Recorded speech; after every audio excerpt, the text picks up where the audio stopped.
महाराष्ट्राचं राजकारण बघता विधानसभा निवडणुका लागणार की नाही हाच प्रश्न काही दिवसांपूर्वी उपस्थित होत होता। पण आता सर्व पक्षांचा चाललेला जोरदार प्रचार आणि त्यांचे प्रयत्न बघता लवकरच निवडणुका लागणार आहेत। पण महाराष्ट्राचा गड सर करणं आणि सत्तेत येणं पाहावं तेवढं आता सोपं नक्कीच राहिलेलं नाहीये। त्यामुळे विधानसभेसाठी चाललेले युद्ध पातळीवरचे प्रयत्न आपण पाहत आहोत। विधानसभा निवडणुकामध्ये अपक्ष उमेदवारांची संख्या वाढण्याची शक्यता आहे हे तर आपल्या सर्वांनाच कळलं असेल। पण आता याची सुरुवात आतापासूनच होणार असल्याचं चित्र आपल्याला बघायला मिळतंय। कारण अमित शहा आता भाजपसाठी महाराष्ट्रामध्ये गुजरात पॅटर्न वापरणार असल्याची माहिती सध्या समोर येत आहे। आता हे गुजरात पॅटर्न म्हणजे नक्की काय आणि महाराष्ट्रात अमित शहा तो कशा प्रकारे आणि का लागू करणार आहेत जाणून घेणार आहोत प्राईम संवादच्या आजच्या भागात। नमस्कार, मी सारिका, प्राईम संवाद या युट्यूब चॅनलवरती आपणा सर्वांचं स्वागत करते। भाजप नेते गृहमंत्री अमित शहा हे नुकतेच महाराष्ट्र दौऱ्यावर येऊन गेले। भाजपची सत्ता परत आणायची असेल तर कुठल्याही परिस्थितीमध्ये उद्धव ठाकरे आणि शरद पवारांना रोखायचं असा निर्धार अमित शहा यांनी बोलून दाखवला। पुन्हा सत्तेत येण्यासाठी शहा यांनी गुजरात पॅटर्न राबवण्याचे संकेत दिले आहेत। आता आगामी विधानसभा निवडणुकीच्या पार्श्वभूमीवर केंद्रीय गृहमंत्री अमित शहा यांनी मंगळवारी 2 दिवसांच्या महाराष्ट्र दौऱ्यावर आले होते। नुकत्याच झालेल्या लोकसभा निवडणुकीतील निराशाजनक प्रदर्शनानंतर भाजपच्या ज्येष्ठ नेत्यांच्या या दौऱ्याकडे पक्षाच्या कार्यकर्त्यांना पुनर्जीवित करण्याचा प्रयत्न म्हणूनही पाहिलं जात असताना ते महायुती आघाडीतील परस्पर विरोधी जागांवरून मतभेद दूर करतील अशीही त्यांच्याकडून अपेक्षा होती आणि या संदर्भातच त्यांच्या मीटिंग सुद्धा झालेल्या। पहिल्याच दिवशी अमित शहा यांनी नागपुरात भाजप कार्यकर्त्यांची बैठक घेतली आणि छत्रपती संभाजीनगरमध्ये त्यांचा दिवस संपला। बुधवारी ते नाशिक आणि कोल्हापूर येथील आढावा बैठकांना उपस्थित राहिले। वेळापत्रकानुसार अमित शहा यांनी विदर्भ, मराठवाडा, उत्तर महाराष्ट्र आणि पश्चिम महाराष्ट्रावर लक्ष केंद्रित करण्यासाठी त्यांच्या सभांची रणनीती आखली आहे, जिथे भाजपच्या वर्चस्वाला आव्हान देत विरोधी आघाडी महाविकास आघाडीने प्रवेश केलाय। महाराष्ट्र भाजपचे प्रमुख चंद्रशेखर बावनकुळे यांनी सांगितलं की अमित शहा प्रत्येक विभागाचे तालुका अध्यक्ष आणि प्रभारी यांच्यासह सुमारे 1500 ते 1700 पक्ष कार्यकर्त्यांना संबोधित करतील। मतदारसंघनिहाय आढावा घेतला जाईल, ज्यामुळे आमच्या पक्षाच्या कार्यकर्त्यांचं मनोबल वाढण्यास मदत होईल, असं बावनकुळे म्हणाले। सूत्रांनी दिलेल्या माहितीनुसार अमित शहा यांच्या आढावा दौऱ्यावरून महायुतीतील जागा वाटप अंतिम टप्प्यात असल्याचे संकेतही मिळत आहेत। मात्र विधानसभेच्या 20 ते 25 जागा अशा आहेत ज्यावर अजित पवार यांच्या नेतृत्वाखालील राष्ट्रवादी काँग्रेस आणि भाजप या दोन्ही पक्षांचा दावा आहे। राजकीय विश्लेषक अभिजित ब्रह्मनाथकर यांनी सांगितलं की अमित शहा यांचा दौरा म्हणजे लोकसभा निवडणुकीत प्रभावी स्ट्राईक रेट नंतर एकनाथ शिंदे यांच्या शिवसेनेच्या पाठोपाठ जागा वाटपात पक्षाला मोठा वाटा मिळेल। मात्र बहुतांश जागांवर राष्ट्रवादीशी सुरू असलेला संघर्ष पक्षातील अंतर्गत संघर्ष टाळण्यासाठी ठोस रणनीती आखून सोडवली जाईल, असंही ते म्हणाले। विशेष म्हणजे अमित शहा यांनी आपल्या 2 दिवसांच्या दौऱ्यात पक्षाच्या कार्यकर्त्यांकडून ग्राउंड रियालिटी जाणून घेण्यासाठी राज्यातील त्याच विभागांवर लक्ष केंद्रित केलं आहे।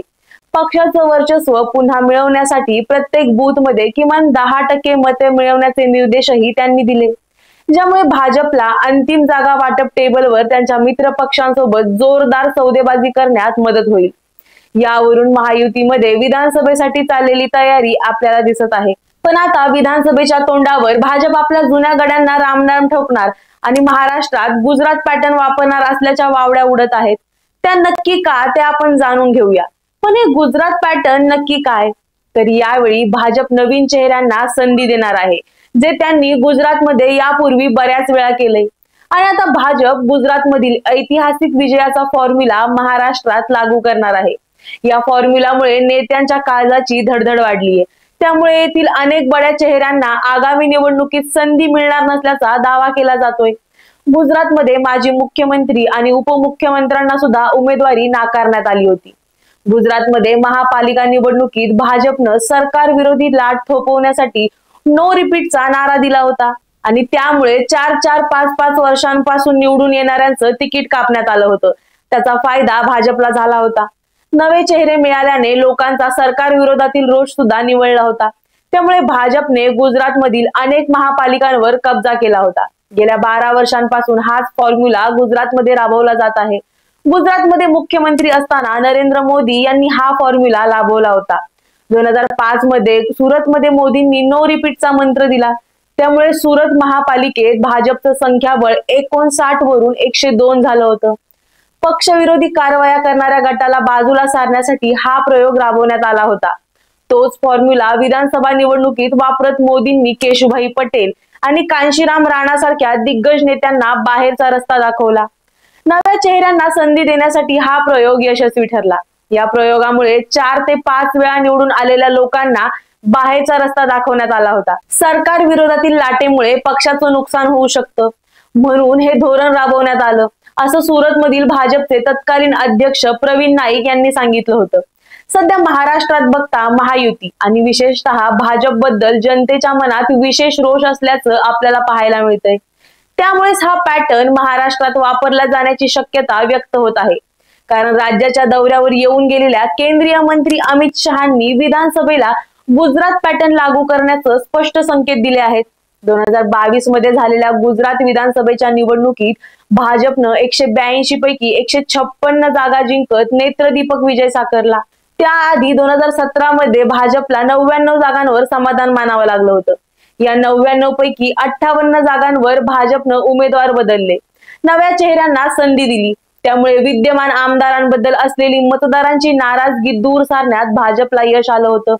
गुजरातमध्ये सुपरहिट ठरलेला पॅटर्न महाराष्ट्रात लागू होण्याची मोठ्या प्रमाणात शक्यता आहे. राज्यात भाजपचे सध्या 103 आमदार आहेत.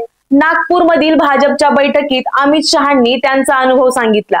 ते म्हणाले, मी जेव्हा 35 वर्षांचा होतो तेव्हा पक्षानं माझं तिकीट कापलं. त्यावेळी भाजपचे अध्यक्ष कुशाभाऊ ठाकरे माझ्या घरी आले होते. पक्षानं माझं तिकीट कापलं, मी दुःखी आहे असं मी त्यांना सांगितलं. तेव्हा ठाकरेंनी मला म्हणाले, तू पक्षाचा प्रचार करू नकोस. दुःखी मनानं माणूस कोणतंही चांगलं काम करू शकत नाही. तुझ्याकडे कोणी समजवायला सुद्धा येणार नाही, कारण ज्याला घरी जाऊन समजावं लागतं तो कार्यकर्ताच नाही असं मी मानतो, असं ठाकरे मला सांगून गेले. असा किस्सा या ठिकाणी शहांनी सांगितला. त्यासोबतच ते असंही म्हणाले, एका काळी माझं तिकीट कापलं गेलं होतं. आज नाईलाजास्तव मलाही अनेकांची तिकीटं कापावी लागत आहेत, असं शहा यांनी नागपूरच्या बैठकीत सांगितलं. तेव्हा अनेक आमदारांच्या पोटात गोळा आला असेल एवढं नक्की. तिकीट कापलं जाईल याची तयारी ठेवा आणि तिकीट कापल्यानंतर तुम्हाला घरी कोणी समजवायला देखील येणार नाही, हे 2 महत्वाचे संदेश शहांनी या ठिकाणी आमदारांना दिले. 2022 मध्ये गुजरातमध्ये भाजप नेतृत्वानं 58 आमदारांना नारळ दिला होता. तिथे भाजपचे 99 आमदार होते. महाराष्ट्रात भाजप आमदारांची संख्या सध्या 103 आहे. म्हणजेच 50 ते 60 आमदारांना पुन्हा एकदा संधी मिळण्याची शक्यता फारच धूसर आहे. त्यामुळे आमदारांची अस्वस्थता वाढली आहे एवढं नक्की. आणि आता अपक्ष उमेदवार वाढण्याची शक्यता सुद्धा यामुळे अधिकच बळावली असल्याचं चित्र आपल्याला दिसतंय. तुम्हाला काय वाटतं? भाजपच्या कोणत्या नेत्यांना पुन्हा एकदा संधी मिळणं कठीण आहे हे आम्हाला कमेंटमध्ये नक्की सांगा. आणि प्राईम संवाद या YouTube चॅनलला सबस्क्राईब करायला विसरू नका. धन्यवाद.